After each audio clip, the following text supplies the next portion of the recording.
Hi, I'm Pat Snipes, the founder of the Before Slavery exhibit. Before Slavery has been an exhibition held in the Metro Atlanta area now during Black History Month for the past 9 years. It will become a permanent museum in the near future. The Before Slavery exhibition comes out of an observation that most African Americans have a deep longing to know their own identity. It is one answer to an unspoken collective prayer.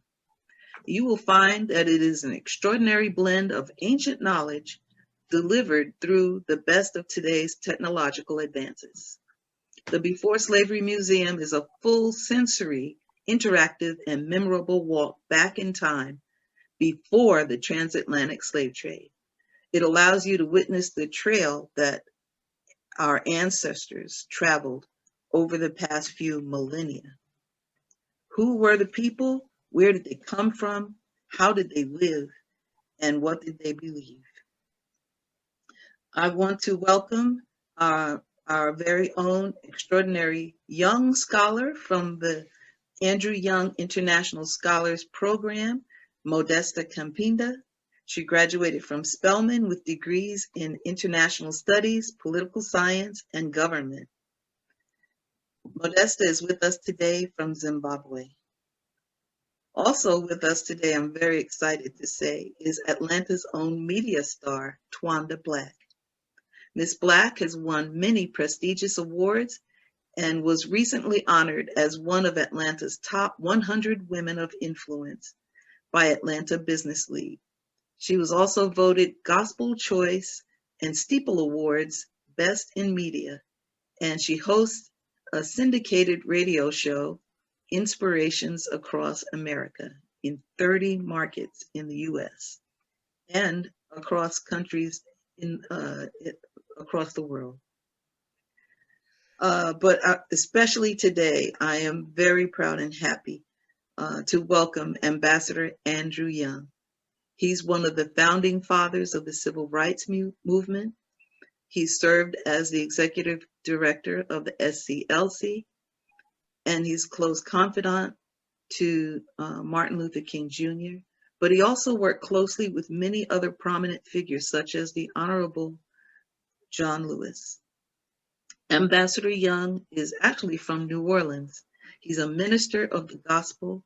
He served as a congressman. He was the first African-American ambassador to the United Nations and our beloved mayor here in Atlanta. Ambassador Young is a living icon, and we are so honored and happy to have him here with us today.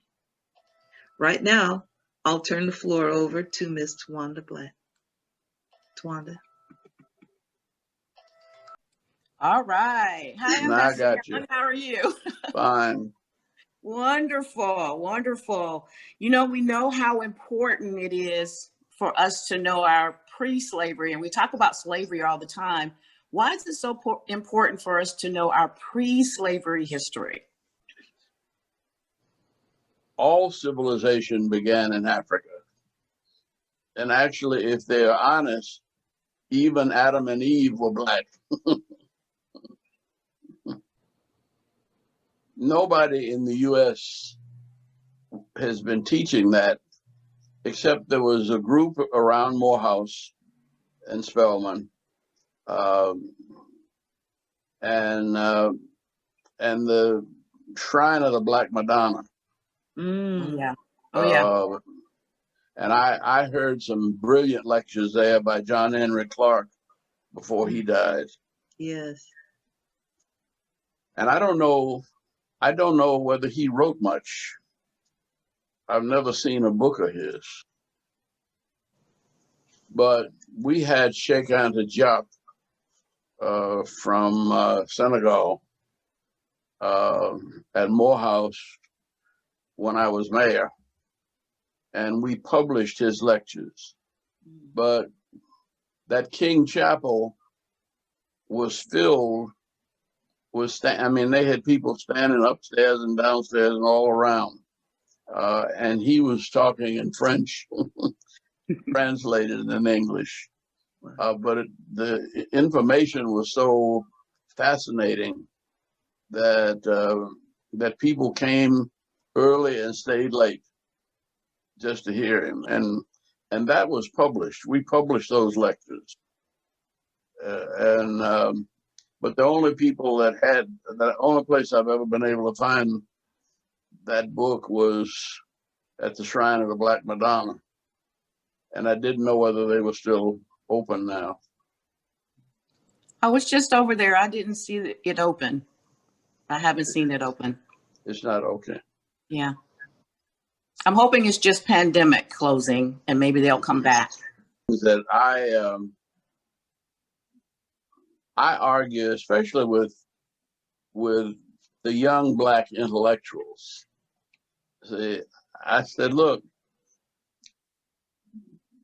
they made you think that when you came here as a slave, you didn't know anything. And that everything you know, the white folks taught you. But that's not even true about Christianity. Because it was an Ethiopian that carried the cross for Jesus, and the Ethiopian church continued on down to Zimbabwe.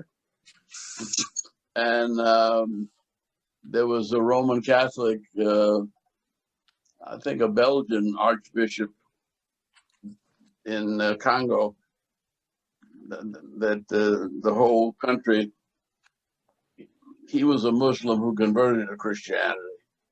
And that was all that was before the slave trade. So a lot of the people, particularly down on South Carolina, the Sea Islands, Defusky, and I can't think of the names of them, James Island, John's Island. A lot of those folk had brought Christianity with them from Africa.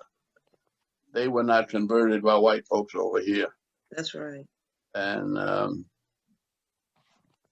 the other thing is that we don't know that have you ever read a book called Poor White Trash? No, I'm gonna write that down. You really ought to read that, because what it says is that the white people who came here from England,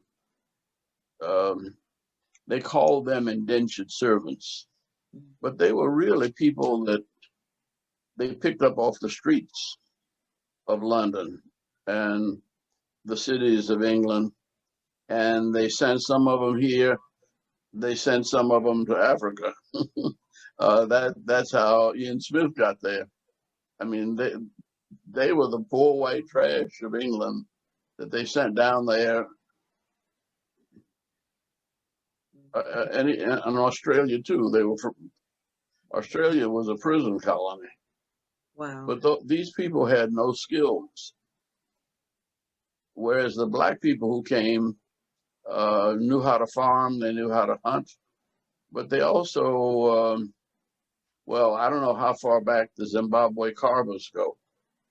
I don't know where that comes from, but it's been around a long time. And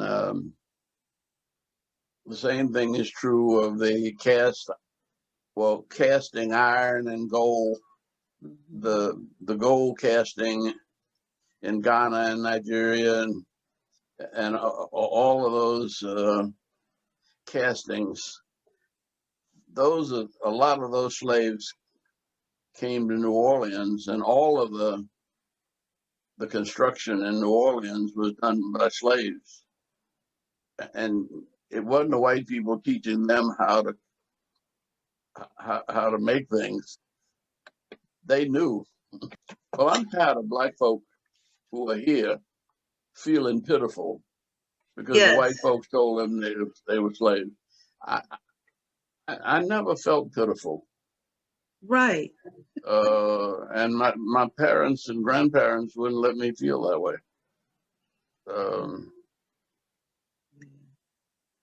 Yeah. But well.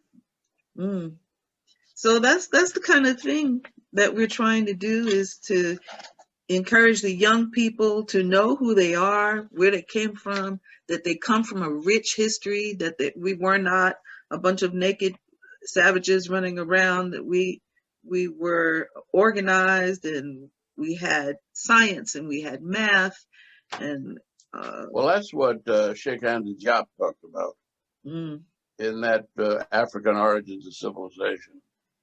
There's another, if they're open, there was also the oldest book ever written by Tahotep, mm, and I had a bunch of those, and I can't find them anymore. They took a lot of my books to the Auburn Avenue Library. Here are two books that are Asa Hilliard's books. Oh, I love him. Yeah, the Awakening of the African Mind. we have a couple of things coming up, trying to move, people forward, trying to attract people to the museum before it's built. So we're doing some things with young people with like the Jerusalema dance, getting them to get out and dance, record themselves and post it on social media, all towards getting the attention of people to build an audience for the museum. So it'll be a contest, and there'll be winners. So I was hoping that, if you don't mind, and I know if you would make a congratulations letter, from you, saying congratulations on winning Oh, sure. the dance challenge. Yeah, that would be awesome. And people will really You mean value. you don't want me to sing? I would love that. I'll be glad to do that. Thank you. So, Ambassador Young, and with all the different museums that are popping up, the National Museum for Black Music, for African American music, just opened up in Nashville, and there are all these different museums open. What do you think about this Before Slavery Museum? Well, I think it's very important. It's amongst the most important because that's what we know least. Yeah. All right then. Well, thank you so much for your time. We really appreciate it. I enjoy getting together with you. Okay. It was an honor to be here today. Thank you. And so, all right, Ambassador Young, thank you again. Good to see you.